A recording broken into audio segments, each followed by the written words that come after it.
Memuna Azam, introduce yourself. Assalamu alaikum, sir. My name is Mehmoona Azam. I am from district Gujranwala. Currently, I am living in Lahore. I have done my MS from Minhaj University, Lahore in 2020. Before that, I completed my BS from LCWU in 2017. Okay, Mr. Arif Saab, you can interview this candidate. Maimoona, ये आप ये बताइएगा कि आपका कौन सा area ज़्यादा strong है इकोनॉमिक्स में? सर, आप माइक्रो डेवलपमेंट से पूछ सकते हैं। अच्छा, आपका कोई टीचिंग एक्सपीरियंस है? कहीं पढ़ाते नहीं आप? No sir, no sir. चलें बेसिक्स से स्टार्ट करते हैं। इंटर में पढ़ी हुई है इकोनॉमिक्स? जी सर। अच्छा, आप मुझे ये बताएं कि जो मार्शल ने इकोनॉमिक्स को डिफाइन किया है और रॉबिन्स ने डिफाइन किया है, इनकी डेफिनेशन में क्या डिफरेंस है दोनों में?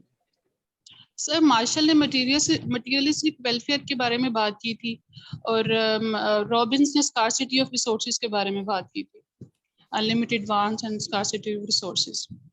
ठीक हो गया। कंपोजिट सप्लाई और कंपोजिट डिमांड में क्या डिफरेंस होता है? सॉरी सर, आइडिया नहीं है। ठीक हो गया। एक सेलर है जी सर। उसका रेवेन्यू सपोज दैट $30 है। ठीक है।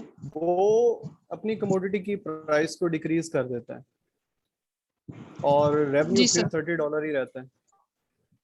वो इंक्रीज करता है फिर भी $30 है। जी सर। रेवेन्यू उसका सेम ही रह रहा है। तो इट मींस इससे आप क्या कंक्लूजन निकालती हैं? सर, ये यूनिटरी इलास्टिसिटी प्रोडक्ट है, मतलब elasticity of demand is equal to 1 है, उसके प्रॉफिट पे कोई फर्क नहीं पड़ रहा। ठीक है, रेवेन्यू पर कोई फर्क नहीं पड़ रहा, रेवेन्यू कांस्टेंट है। प्रॉफिट जी सर, तो जब डिसाइड होगा ना, जब हमें कॉस्ट का पता होगा। ठीक है, वेरी गुड।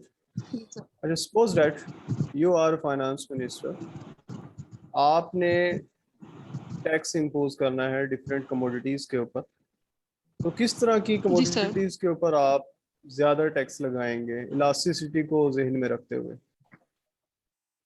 सर, जिसकी elasticity of demand less than 1 होगी। क्यों?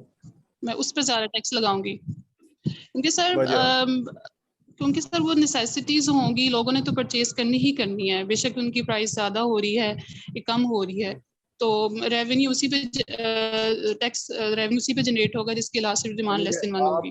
आप ये देखें कि आप फाइनेंस मिनिस्टर है, आपने लोगों की वेलफेयर के लिए भी काम करना है। आप इंसुलिन के ऊपर टैक्स लगा देती हैं, आटे के ऊपर टैक्स लगा देती हैं, तो यानी कि आप चाहती हैं कि जो गरीब लोग हैं वो आटा खाना बंद कर दें, जो मरीज है वो इंसुलिन लगाना बंद कर दें?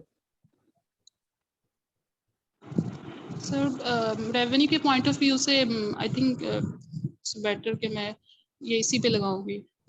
यानी कि आप कहते हैं कि नेसेसिटीज के ऊपर टैक्स लगा दें हम, अगर हमने अपना रेवेन्यू जनरेट करना है? सर,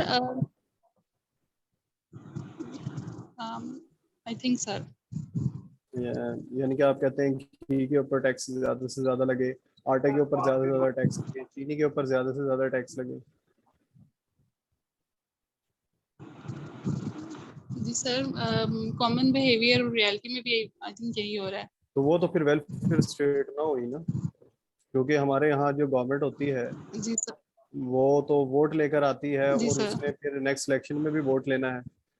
आप तो जो पॉलिसीज बना रही हैं, तो आप तो अपनी जो गवर्नमेंट है जिसकी आप फाइनेंस मिनिस्टर हैं, आप नहीं चाहती कि आप अपना टेन्योर पूरा करें?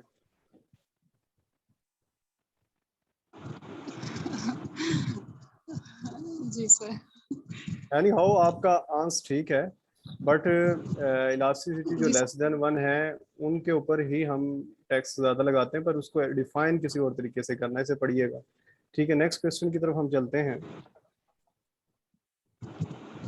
सपोज हम प्रोडक्शन ले रहे हैं, जॉइंट सप्लाई,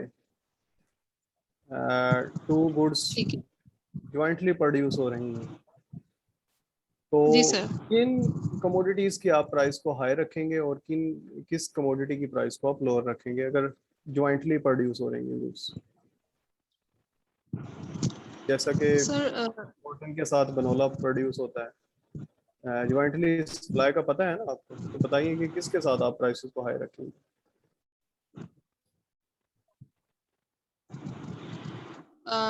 जॉइंटली प्रोड्यूस में सर सर क्योंकि इकोनॉमीज ऑफ स्कोप हो रहा होता है जब हम जॉइंटली प्रोडक्ट प्रोड्यूस कर रहे होते हैं तो इकोनॉमीज हमारी ऑफ स्कोप कॉस्ट क्या ऑफ होता फॉल कर रही होती है। है? इकोनॉमीज ऑफ तो स्कोप क्या होता है?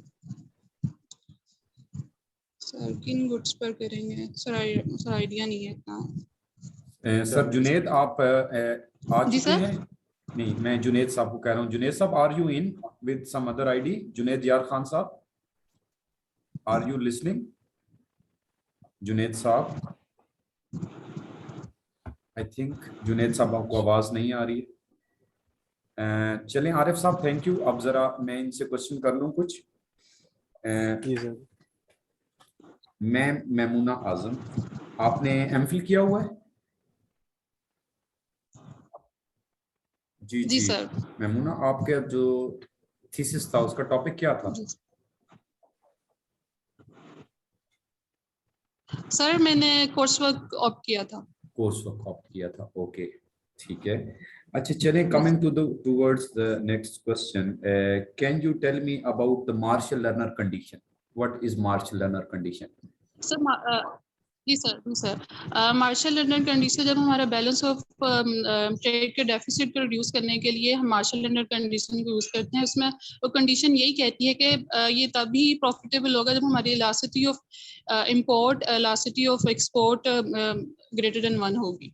हम क्या क्या एक्ट करते हैं, कौन सी पॉलिसी को सक्सेसफुल बनाने के लिए ये कंडीशन है कि मार्शल लर्नर कंडीशन हम जो है अगर प्रीवेल करे तो बैलेंस ऑफ पेमेंट का डेफिसिट सर रिड्यूस हो हमारी जाए? एक्सपोर्ट्स एक्सपोर्ट्स को ज्यादा करने के लिए और इंपोर्ट को कम करने के लिए। हम क्या करते हैं? कोई हम पॉलिसी लेके आते हैं ना, मॉनेटरी फिस्कल, जी सर। तो वो क्या कौन सी पॉलिसी होती है? सर जी सर इंपोर्ट स्टेबलाइजेशन इंपोर्ट। जी नहीं, जी नहीं, जी नहीं।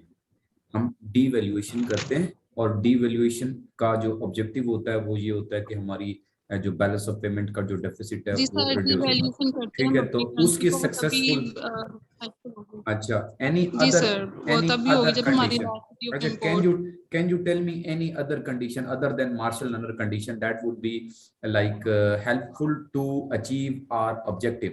Our objective is to reduce the balance of payment deficit. ठीक है जी, we have opted for devaluation.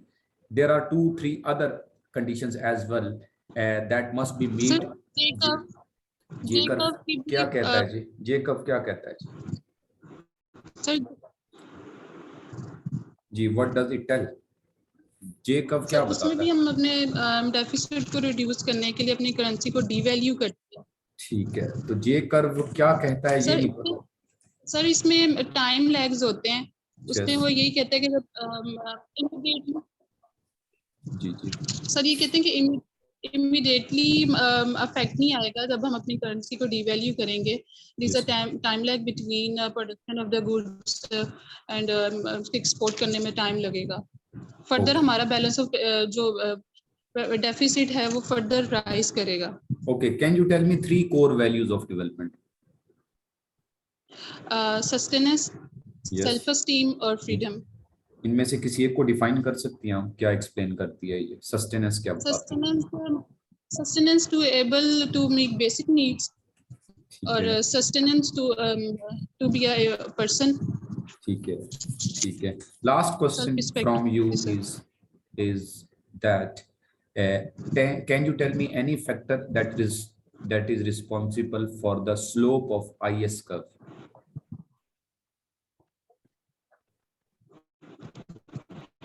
The slope of IS curve depends upon two factors: interest elasticity of investment Yes. and saving का income के साथ relation है, sensitivity of saving income.